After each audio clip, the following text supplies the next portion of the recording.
एक क्वेश्चन मेरे फार्मर्स का बहुत कॉमन होता है कि हमारे पशुओं के लिए हरा चारा अच्छा रहेगा या दाना अच्छा रहेगा, क्योंकि बहुत अलग अलग स्टेट्स में अलग अलग स्थितियां हैं। कहीं पर फॉडर अवेलेबल है ही नहीं, कहीं पर दाना महंगा है। तो उन केसेस में बहुत सारे फार्मर्स का यही सवाल होता है कि हम अपने पशुओं को क्या दें। तो इसको समझते हैं कि ये दाना और हरा चारे में क्या क्या डिफरेंसेस रहते हैं, राइट। तो सबसे पहले ना हम एक सेंटर में ये लगा लेते हैं और समझते हैं रफेज और कंसंट्रेट को। रफेज जैसे कि मैंने ऊपर लिखा हुआ है हरा चारा, रफेज में वही चीजें आ जाएंगी सारी हमारी। हरा चारा हो गया, किसी तरह का भी कोई फॉडर हो, लूसन बरसीम राई ग्रास, किसी तरीके का फॉडर हो, चाहे वो साइलेज भी हो, अचार हो, वो सारी चीजें किस में आ जाएंगी, हमारी रफेज में, ठीक है।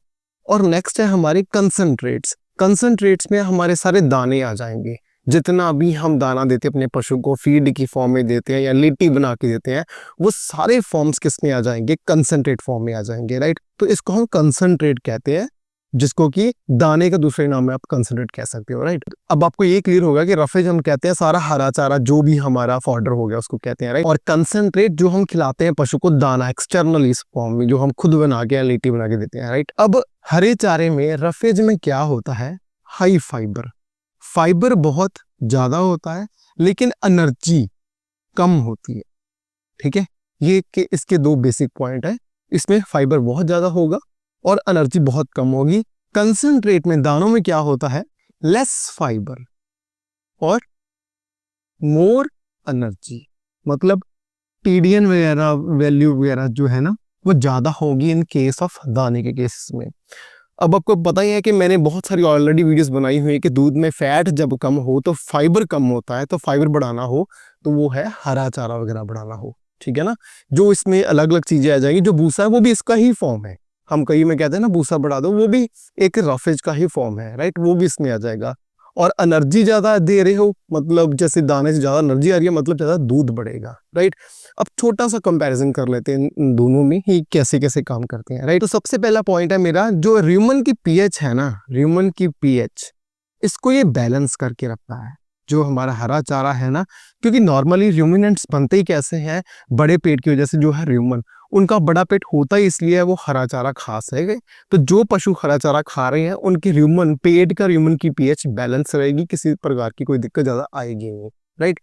और वही हम इसमें कंपैरिजन करें इसके साथ, तो इसकी वजह से, मतलब दाने की वजह से एसिडोसिस होने के चांसेस बहुत बढ़ते हैं। मतलब पीएच, मतलब प्लस माइनस होने के चांसेस ज्यादा बढ़ जाते हैं, पीएच हिलने के चांसेस ज्यादा हो जाते हैं अगर हम दाना देते हैं अपने पशुओं को, राइट। तो ये हो गया हमारा पहला पॉइंट कंपैरिजन का, राइट। सेकंड पॉइंट जैसे कि मैंने ऑलरेडी डिस्कस किया है फाइबर का, तो इससे हमारे पशुओं को फाइबर ज्यादा मिलेगा, इससे हमारे पशुओं को फाइबर कम मिलेगा। नेक्स्ट एक पॉइंट है एनर्जी वाला, जो एक डिफरेंशिएटिंग पॉइंट है। इससे हमारे पशुओं को कम एनर्जी मिलेगी, इससे हमारे पशुओं को एनर्जी ज्यादा मिलेगी, राइट।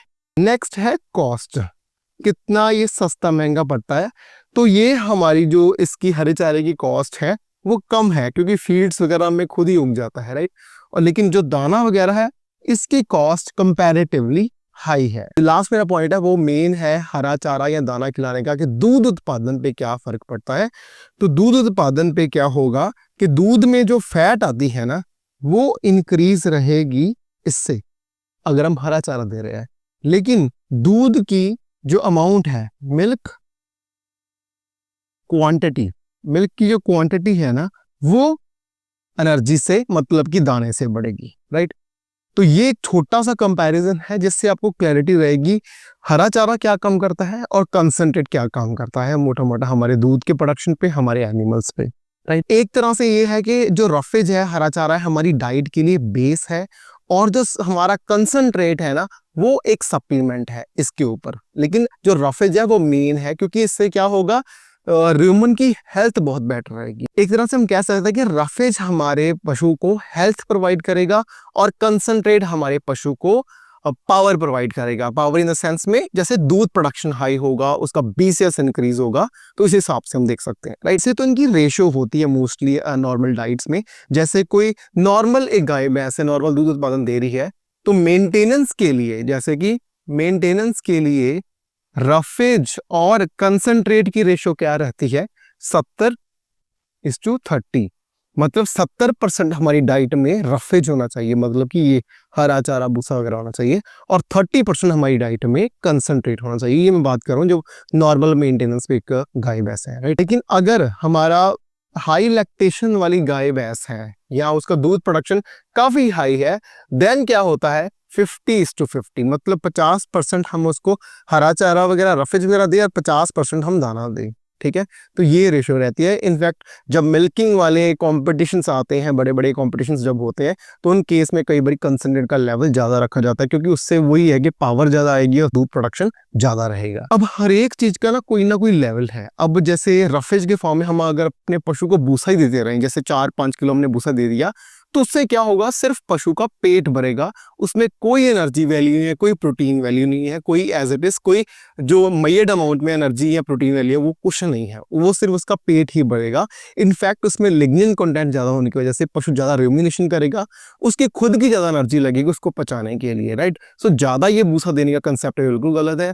और दूसरी तरफ अगर एक नॉर्मल लैक्टेशन एनिमल है, उसको ज्यादा फीड देने का भी कोई पॉइंट नहीं है। आपको पता होना चाहिए आपके पशु की क्षमता कितनी है, लेकिन अगर उसकी क्षमता कम है तो ज्यादा फीड खाने से अपने पशु को एसिडोसिस वगैरह ही होगी।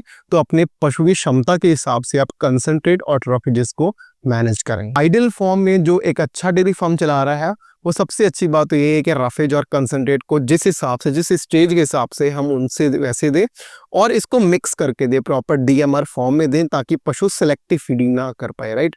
तो आई होप आपका रफेज और कंसंट्रेट का कंसेप्ट क्लियर होगा, क्योंकि ये ऐसे वीडियोस हैं कि मैं अगर आपको ये समझा दूंगा तो मेरे को नेक्स्ट वीडियोस लानी बहुत इजी हो जाएंगी, क्योंकि आपको बेसिक टर्म्स पता चल जाएंगे कि मैं क्या कहना चाह रहा हूँ। अगर मैं रफेज बोलता हूँ तो उसमें क्या क्या चीजें आती है और कंसंट्रेट में क्या क्या चीजें आती हैं, राइट।